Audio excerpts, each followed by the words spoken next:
एक बड़ी खबर इस वक्त की आपको बता दें, जैसलमेर के लाठी से यह बड़ी खबर है, जहां पर फील्ड फायरिंग रेंज में एक हादसा हुआ है। बैरल फटने से बीएसएफ जवान की मौत हो गई है। हादसे में 2 जवान गंभीर रूप से घायल भी हो गए हैं। जयपुर रेफर किया गया है दोनों घायल जवान को। बीएसएफ रेजिमेंट के दोनों जवान जो घायल हैं वो बताए जा रहे हैं।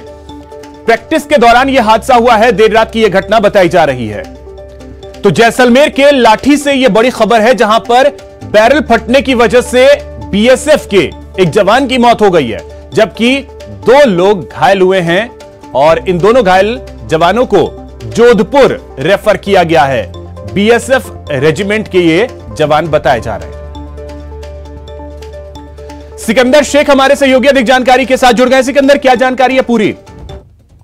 अभिषेक, पोकरण फील्ड फायरिंग जो रेंज है, यहाँ पर सेना के लगातार अभ्यास जारी रहते हैं। बीती शाम जब बीएसएफ के जो जवान हैं, 5 जो जवान थे, वो यहाँ पर 105 mm की गन से फायरिंग का अभ्यास कर रहे थे। उस वक्त ये फायरिंग के वक्त जो फायरिंग का जो गोला जो टारगेट है वो पहले ही फट गया। उसके बैरल फटने से तो 3 जो जवान है वो वहां पर घायल हुए थे और उन घायलों को तुरंत वहां से पोकरण जो अस्पताल है वहां ले जाया गया था, जहां पर डॉक्टरों ने सतीश कुमार नामक जो जवान है उसको मृत घोषित कर दिया। वहीं अन्य जो 2 घायल हुए, एक आबिद अली और एक महेश चंद्र, उन दोनों को सेना के हॉस्पिटल जोधपुर के लिए गंभीर अवस्था में रेफर किया गया है।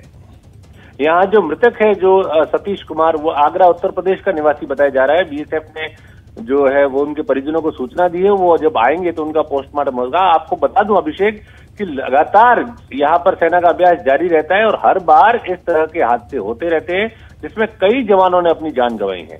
जी, बहुत शुक्रिया सिकंदर आपका तमाम जानकारी के लिए।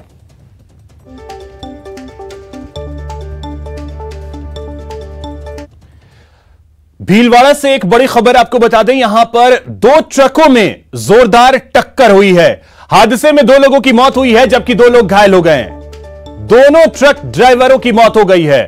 कोटरी चौराहे पर यह हादसा हुआ है। भीलवाड़ा मंडलगढ़ मार्ग पर कोटरी चौराहे के पास 2 मिनी ट्रक आपस में टकरा गए, जिसमें 2 लोगों की मौत हो गई। ये दोनों ही ट्रक के ड्राइवर, जिनकी जान चली गई, जबकि 2 लोग घायल हो गए। घायलों को इलाज के लिए अस्पताल में भर्ती करवाया गया है। सूचना पर बडलियास थाना और सवाईपुर चौकी पुलिस मौके पर पहुंची। चौकी प्रभारी सत्यनारायण शर्मा ने बताया कि 2 मिनी ट्रक की आमने सामने की जबरदस्त भिड़ंत हो गई, जिसमें दोनों चालकों की मौके पर ही मौत हो गई। दोनों के शव कैबिन में फंस गए, जिसको पुलिस ने क्रेन और ग्रामीणों की मदद से बड़ी ही मुश्किल से बाहर निकाला।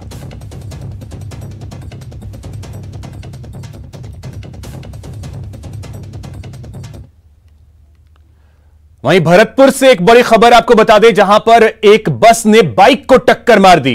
रोडवेज बस ने बाइक को टक्कर मारी और हादसे में बाइक सवार घायल हो गया। अस्पताल में घायल का इलाज चल रहा है।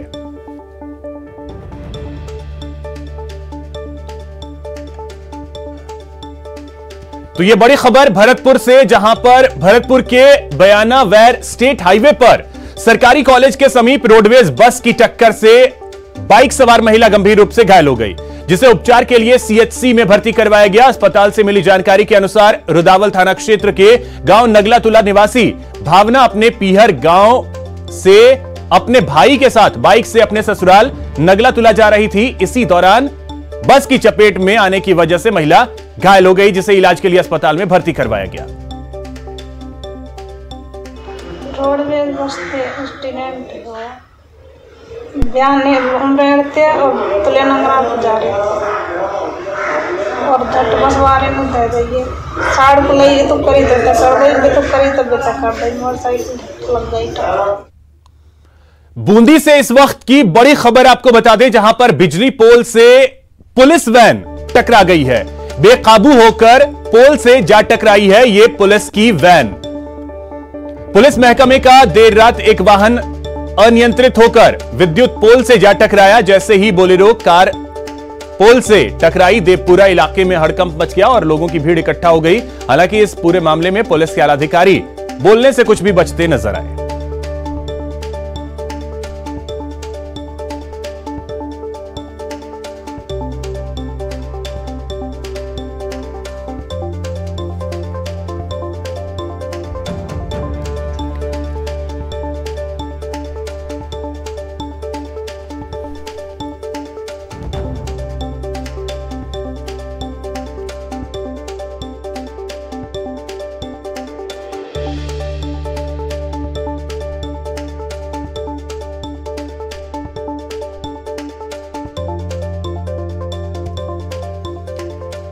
वहीं बड़ी खबर आपको बता दें बीकानेर से है, जहां पर एक मिर्ची फैक्ट्री में आग लग गई है।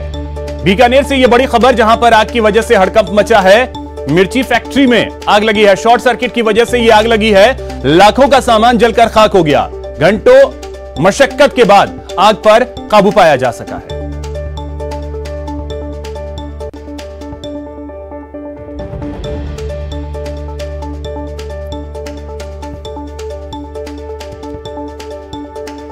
तो आग का तांडव देखने को मिला है बीकानेर में, जहां पर एक मिर्ची फैक्ट्री में भीषण आग लग गई। आग की वजह से लाखों का सामान जलकर खाक हो गया। घंटों मशक्कत करनी पड़ी है दमकल की टीम को, जिसके बाद आग पर काबू पाया जा सका। खबर कोटा से है, जहां पर नशे पर नकेल की कार्रवाई देखने को मिली है। 250 ग्राम गांजा के साथ एक गिरफ्तार किया गया है। पॉली बैग में छुपाई गई थी नशे की खेप। आरोपी के कब्जे से एक कार भी जब्त की गई है। कुन्हाड़ी थाना पुलिस ने यह कार्रवाई की है। जांच पड़ताल अब कर रही है पुलिस। एक शख्स को धर दबोचा है और साथ ही आपको बता दें कि पॉली बैग में छुपाई गई 250 ग्राम गांजे की खेप को भी पुलिस ने बरामद कर लिया है।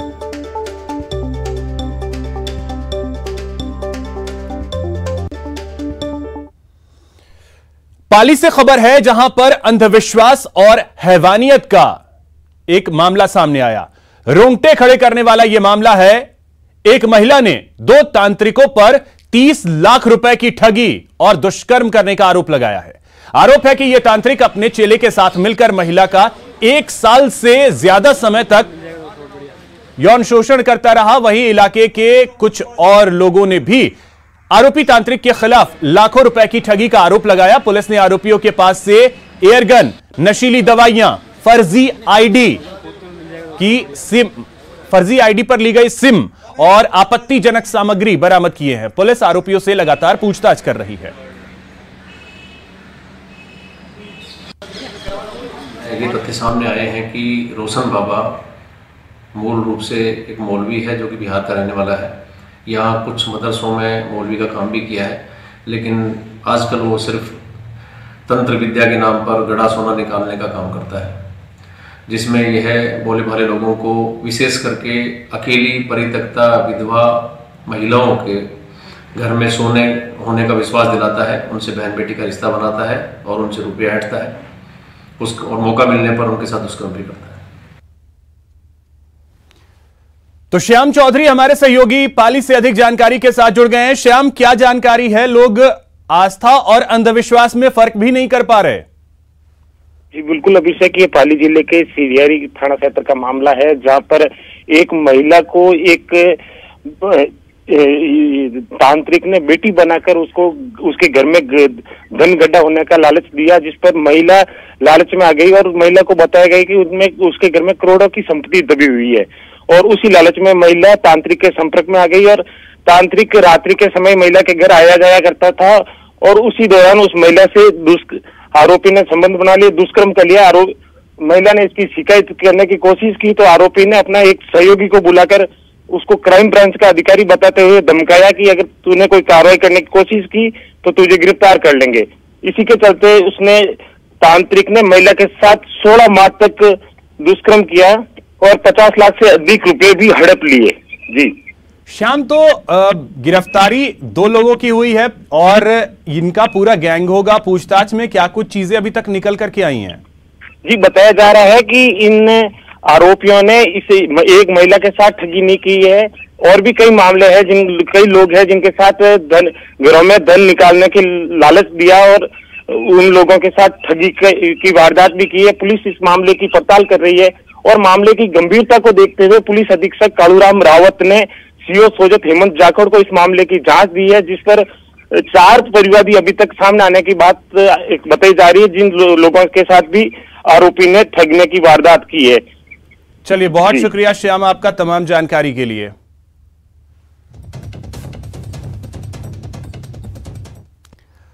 वहीं भरतपुर से एक बड़ी खबर आपको बताते हैं, जहां पर इंसानियत को शर्मसार करने वाली खबर सामने आई। 7 साल की मासूम से नशेड़ी ने दरिंदगी की है। लहूलुहान हालत में मासूम बच्ची मिली है। गंभीर हालत में अस्पताल में भर्ती करवाया गया है। वहशी दरिंदे की भीड़ ने जमकर पिटाई भी कर दी है। यह घटना भरतपुर के मथुरा गेट इलाके की है, जहां पर दरिंदगी की एक वारदात से इंसानियत शर्मसार हो गई। यहां घर के पास की दुकान पर चॉकलेट लेने निकली 7 साल की मासूम को एक नशेड़ी ने पकड़ लिया और उसे अपने घर ले जाकर 2 घंटे बाद उसके साथ दरिंदगी की और 2 घंटे बाद यह मासूम लहूलुहान हालत में मिली। बच्ची की हालत देखकर परिजनों के साथ साथ लोग भी सिहर उठे। इलाज के लिए बच्ची को अस्पताल में भर्ती करवाया गया। आसपास के लोगों ने इस वहशी दरिंदे को पकड़ लिया और उसकी जमकर पिटाई कर दी। हालांकि बाद में पुलिस ने उसे भीड़ से बचाकर अस्पताल में भर्ती करवाया, जहां पुलिस अब मामले की जांच पड़ताल में जुटी है। निवासी 7 वर्षीय बालिका बाजार सामान लेने गई थी। नहीं लौटने पर उसके परिजनों द्वारा तलाश किया। 2 घंटे बाद करीब मिली तो उसने बताया कि मुझे कुत्ते वाले बाबा ने कमरे में बंद कर लिया था और मेरे साथ उसने छेड़खानी की। इस संबंध में अभी परिजनों से रिपोर्ट प्राप्त नहीं हुई है और लड़की का मेडिकल कराया जा रहा है। और कुत्ते वाले बाबा उर्फ हरी सिंह को तलाश किया गया तो वो ही इंजर्ड मिला है और उसको हॉस्पिटल एडमिट कराया गया। अपराधियों में भय और आमजन में विश्वास, जी हां, यही नारा है राजस्थान पुलिस का। लेकिन अब हम जो तस्वीरें आपको दिखाने जा रहे हैं वो इसका उलट है। देखिए जरा इन तस्वीरों को। तो अब देखिए इन तस्वीरों को। खाकी की गुंडागर्दी, आरोप है खाकी पर हफ्ता वसूली का, दबंगई का, जबरन पैसे वसूली का और ऐसा न करने पर मारपीट करने का। तस्वीरें देखिए अलवर जिले के मुंडावर थाना क्षेत्र के पहलगांव की है, जहां खाकी गुंडई पर उतर आई। दुकानदारों से दबंगई की जा रही है। दरअसल आरोप है कि एएसआई सुरेंद्र सिंह, ड्राइवर रामकिशन और कांस्टेबल घनश्याम पर दुकानदारों से अवैध हफ्ता मांगने का और सबूत के तौर पर दुकानदारों और ग्राहकों से मारपीट का वीडियो सीसीटीवी में कैद है। और तो और ड्यूटी के वक्त ये पुलिस वाले शराब के नशे में थे। दबंगई की हद देखिए। इस घटना के बाद पुलिस वालों ने पीड़ित लोगों के खिलाफ ही पुलिस से धक्का मुक्की और बदसलूकी का मामला दर्ज कराया।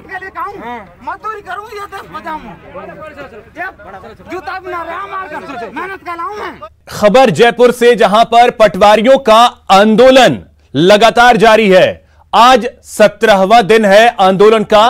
वेतन विसंगति दूर करने और ग्रेड पे की मांग पर ये सभी अड़े हुए हैं। बड़ा सवाल ये कि बात कब बनेगी। ग्रेड पे 3600 की लगातार ये सभी मांग कर रहे हैं पटवारी। पिछले 17 दिनों से इनका विरोध प्रदर्शन जो है वो जारी है।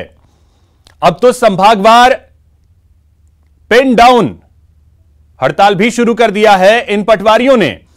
3600 रुपए ग्रेड पे की मांग पर लगातार अड़े हुए हैं। साथ ही जो वेतन विसंगतियां हैं उसे दूर करने की मांग इन पटवारियों के द्वारा की जा रही है।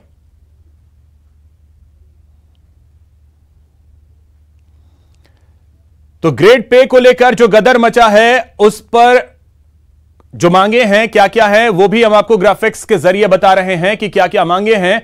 अब ऐसे में सवाल सबसे बड़ा यही है कि कब ये विरोध प्रदर्शन खत्म होगा, क्योंकि इन्होंने साफ कर दिया कि जब तक इनकी मांगे पूरी नहीं होंगी तब तक इनका आंदोलन जारी रहेगा। तो लवली वाधवा हमारे सहयोगी अधिक जानकारी के साथ सीधे जयपुर से इस वक्त जुड़ रहे हैं। लवली, क्या जानकारी है? 17 दिन हो चुके हैं, बातचीत को लेकर के कोई स्थिति बनती हुई दिख रही है? आंदोलन अभी और लंबा खिंच सकता है या खत्म होने की तरफ भी बढ़ सकता है? क्या जानकारी वहां से? देखिए, बिल्कुल पहले दौर की वार्ता जो थी राजस्व मंत्री के साथ में इन लोगों की हुई थी जब ये 15 तारीख को जयपुर के अंदर पहुंचे थे, लेकिन उसके बाद से लगातार जो है पटवारियों का ऐसा कहना है कि कोई बातचीत नहीं हुई है। डेडलॉक टूटने की उम्मीद बिल्कुल ना के बराबर। ये नजारा आपको नजर आ रहा है, ये बीकानेर और अजमेर संभाग के पटवारी जो यहाँ पर आज बैठे हुए हैं, अपनी मांगों को, अपनी आवाज को बुलंद कर रहे हैं और 3600 ग्रेड पे की मांग कर रहे हैं। बड़ी बात यह है अभिषेक की पूरे राजस्थान के जो पटवारी हैं वो अपनी मांगों को लेकर आंदोलन पर है, पेन डाउन हड़ताल पर है। अगर जो राजस्व मंत्री हैं उनकी तरफ से कोई बयान जारी नहीं हो रहा है। जो राजस्व मंत्री हैं उनकी तरफ से बिल्कुल भी क्लियर नहीं किया गया कि किस तरह से पूरी मांग जो है ये पूरी की जाएगी, नहीं की जाएगी या क्या कुछ होगा। राजेंद्र बेनीवाल हमारे साथ में, इनके प्रदेशाध्यक्ष हैं। राजेंद्र जी, सरकार के मंत्री और आप लोग जनता परेशान हो रही है, मीडिया के माध्यम से अवगत कराना चाहूंगा कि हमने कोई डेडलॉक उनको दिया नहीं है, लेकिन सरकार की गर्भिता है कि मैं 11 तारीख से 15 तारीख तक लगातार पैदल करके पहुंचा। जयपुर पहुंचने पर लाठीचार्ज किया गया और निर्देश किया गया। उसके बाद हमारा धरना लगातार चल रहा है। आज तक कोई ध्यान नहीं देता है। सरकार ने आज तक व्यवस्थित यात्रा के लिए हमें वार्ता के लिए नहीं बुलाया है। और सबसे बड़ी बात है कि हम धूप में बैठे हुए हैं, लेकिन इन्होंने टेंट लगाने से इनकार कर दिया था। फिर हमने बड़ी मुश्किल से टेंट लगवाया। इन परिस्थितियों में सरकार की बड़ी हठधर्मिता है। यदि एक काश्तकार हितैषी है तो हम तैयार बैठे हैं, वार्ता करते क्यों नहीं?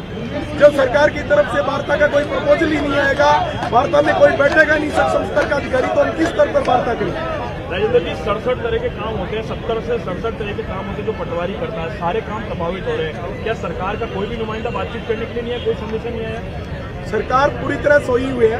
बड़ा अचरज होगा कि मंत्री जी से मैं 17 तारीख को मिलकर निवेदन कर चुका हूं कि आप बैठ के संवाद को कायम करें, लेकिन उसके बाद भी मंत्री जी आज तक टस से मस नहीं हुए। और मंत्री जी तो ये कहते हैं कि आप यदि धरने से कुछ ले सकते हो तो ले लो, और इस तरह के असंवेदनहीनता वाले बयान जो हैं वो दे रहे हैं। और काम हम भी मानते हैं कि जनता के रुके हैं। बड़ा दुख होता है, प्रधानमंत्री जो फसल बीमा योजना है उसका एक भी काश्तकार को कोई पैसा नहीं मिलेगा यदि हम क्रॉप कटिंग नहीं करेंगे। लेकिन बड़ा दुर्भाग्य है कि 1.5 महीना हो गया, गिरदावरी हुई नहीं है। राजस्थान के 5000 पटवार मंडल से जहाँ गिरदावरी नहीं हुई, लेकिन सरकार गहरी नींद सोई हुई है। एक तरफ ये किसान यात्राएं निकाल रहे हैं, दूसरी तरफ किसान के बेटे और किसानों के साथ ही ये अन्यायपूर्ण व्यवहार किया जा रहा है। तो देखा आपने अभिषेक किस तरह से ये लोग। चलिए, बिल्कुल लवली, तो इनका आंदोलन जो है वो जारी है। वार्ता को लेकर के फिलहाल कोई स्थिति जो है वो बनती नहीं दिख रही है। उम्मीद ये की जानी चाहिए कि जल्द से जल्द वार्ता हो और ये आंदोलन खत्म हो। बहुत शुक्रिया लवली आपका तमाम जानकारी के लिए। अब इस वक्त सीधे लिए चलते हैं जयपुर, जहां पर वर्ल्ड हियरिंग डे आज है और इसको लेकर के कार्यक्रम का आयोजन हो रहा है। रघु शर्मा बोल रहे हैं। हम प्रगति करते जा रहे हैं, तो इन चीजों पे हमको फोकस करना भी है। अभी जैसा बताया गया कि न्यूबॉर्न बेबीज का 2178 का स्क्रीनिंग हुआ और उसमें 264 बच्चे ऐसे थे जिनको ये प्रॉब्लम थी, जिसका आइडेंटिफिकेशन उसके जन्म के साथ ही कर लिया गया, तो उसका ट्रीटमेंट भी पॉसिबल हुआ। और जिसका सुनने की क्षमता नहीं होती उसकी बोलने की क्षमता भी प्रभावित होती है। दोनों कोरिलेटेड है चीजें। मैं गया था स्विट्जरलैंड, ये कोक्लियर इम्प्लांट की जो बात की है अभी, ये जहां बनता वहां देख के भी आया मैं। अभी जिस ढंग से कई हमारे क्षेत्र में जब पब्लिक लाइफ में तो देखते हैं मैं कि बच्चे जन्मजात अवेयरनेस नहीं होने की वजह से वो बोल नहीं पाते हैं, सुन नहीं पाते हैं। ये कोक्लियर इम्प्लांट का जो काम हुआ है अभी, जैसा मुख्यमंत्री सहायता कोष से करीब 900 से ज्यादा बच्चों को ये लगा है, तो उसके बाद उनकी स्पीच भी लौट के आई है कुछ दिनों बाद, और उनको सुनने भी लगा है। तो एक तरह से जो प्रयास हो रहे हैं वो तो अच्छे प्रयास ही हैं। अभी जैसा जिक्र किया, हम कैंप लगाते हैं, खुद भी लगाते हैं। कैंप में समाज कल्याण विभाग को और ये महावीर विकलांग समिति को शामिल करते हुए जितने भी इलाके में जो लोग ओल्ड एज के हैं, जो वक्त के साथ जिनको सुनाई कम देता है, उनको हियरिंग एड कैसे दी जाए, उसके लिए प्रोग्राम, और आते भी बहुत सारे लोग हैं। इसका मतलब ये है कि न्यूली बोर्न से लेके और वृद्धावस्था तक की हर एज ग्रुप में ये समस्या रहती है, और उस समस्या का निदान, क्योंकि आज वर्ल्ड हियरिंग डे है और आप सब लोग आए हैं यहाँ, तो वर्कशॉप में यही चीजें चर्चा का विषय होनी चाहिए। ये सरकार बनी जब से मुख्यमंत्री जी ने सबसे ज्यादा फोकस हेल्थ इंफ्रास्ट्रक्चर पे किया है। अभी भी जो बजट आया है, बजट का अधिकांश हिस्सा आने वाले समय में राजस्थान में हेल्थ इंफ्रास्ट्रक्चर कैसे मजबूत हो, उसी पे फोकस किया गया है। आपने देखा होगा कि इस सदी की सबसे बड़ी महामारी कोविड-19, मार्च में हमारे यहां पहला केस आया, हमारे यहाँ कोई जांच की सुविधा नहीं थी। हमने स्वाब लिया, पुणे भेजा, एक दिन बाद रिपोर्ट आई। उसी दिन हमारी सरकार ने, मुख्यमंत्री जी ने तय किया, हम टेस्टिंग फैसिलिटी भी अपनी डेवलप करेंगे, हेल्थ इंफ्रास्ट्रक्चर भी मजबूत करेंगे। आज राजस्थान में 50 जगह पे हमारी टेस्टिंग फैसिलिटी हमने डेवलप की, वो भी आरटीपीसीआर टेस्ट जो सबसे कंफर्मेटरी टेस्ट है, और 70,000 टेस्ट पर डे करने की कैपेसिटी राजस्थान ने डेवलप की है। हमने वेंटिलेटर्स के प्रिक्योरमेंट की, हमने आईसीयू डेवलप किए, सेंट्रलाइज्ड ऑक्सीजन सिस्टम किया, ऑक्सीजन सपोर्टेड बेड बनाए, ऑक्सीजन जनरेशन के प्लांट लगाए, लिक्विड ऑक्सीजन के प्लांट लगाए। अभी भी फोकस है कि राजस्थान में 200 विधानसभा क्षेत्रों में एक सीएससी, एक मॉडल सीएससी बने, जहां से लोगों को इलाज के लिए जाना नहीं पड़े। ये तो एक समस्या है बहरेपन की।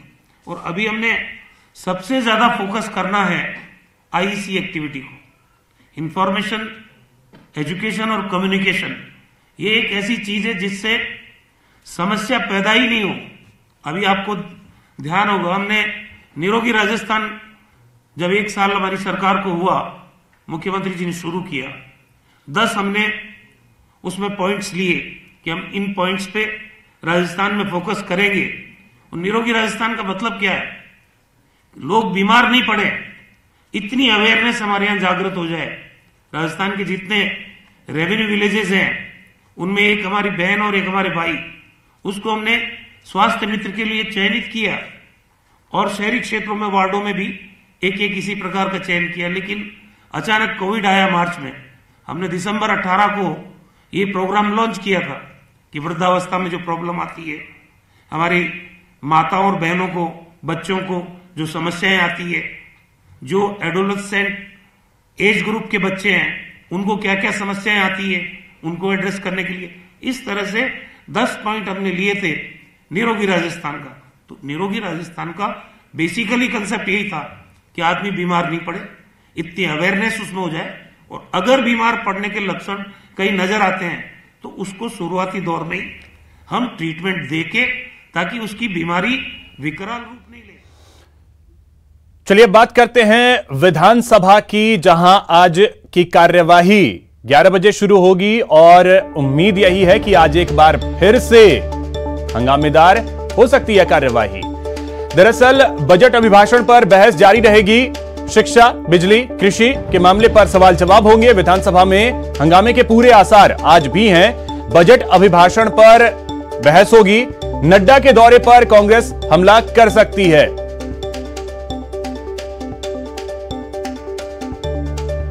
मारवाड़ी में कहावत है, काकड़ी के चोर के मुक्की की मार होती है, उसका तलवार से सर नहीं बांटा जाता। तो एक दिन बाहर रह गए, अपनी पूरी पार्टी को ले गए, नड्डा जी की तैयारी कर ली, फिर भी ये नड्डा जी को संतुष्ट नहीं कर सके, न नड्डा जी इनको कुछ दे सके। रायता समेटने आए थे, रायता फैल गया, धक्का मुक्की दे करके एक दूसरे के नजदीक लाने की चेष्टा की गई, नाकाम रहे। वो हमारी तो एकजुटता की तस्वीर थी, इनकी तो धक्का दे के एक को पीछे धकेल को एक को ला रहे हैं, और कोई आना नहीं चाह रहा है एक साथ। तो अब इसका कौन क्या करे बताओ। अब आप बताओ, पूनिया जी मुख्यमंत्री जी को पुरुष रहे हैं, वो मना कर रही है, वरना ले लेना चाहिए ना। रायता फैला हुआ था, उसको समेटने आए, और ज्यादा फैल गया। भाई बीजेपी तो टुकड़ों में बट गई जब। और आप देख सकते हो कि राजेंद्र राठौड़ साहब कितने फ्रस्ट्रेशन में रह रहे हैं, गुलाब चंद जी कटारिया साहब कितने सुस्त रह रहे हैं, मैडम कितनी आक्रामक हो रही है, पूनिया जी कितने डिफेंसिव मोड में आ रहे हैं, फिर भी इनका रायता समट नहीं रहा है, फैल ही रहा है। वहीं आज बीजेपी विधायक दल की बैठक होगी। विधानसभा के नापक्ष लॉबी में यह बैठक होगी। वासुदेव देवनानी के मुद्दे पर यहां चर्चा की जाएगी। सदन में माफी मांगे जाने पर चर्चा होगी। 1 मार्च को सदन में स्पीकर और देवनानी के बीच तीखी बहस हुई थी। देवनानी और स्पीकर के बीच नोकझोंक हुई थी। स्पीकर के कहने पर सत्ता पक्ष ने 1 दिन के लिए बाहर निकालने का प्रस्ताव दिया था। संसदीय कार्य मंत्री शांति धारीवाल ने इसमें माफी मांगने की शर्त भी जोड़ दी थी। तो अब इस मामले को लेकर आज विधानसभा के नापक्ष लॉबी में बीजेपी विधायक दल की बैठक होगी।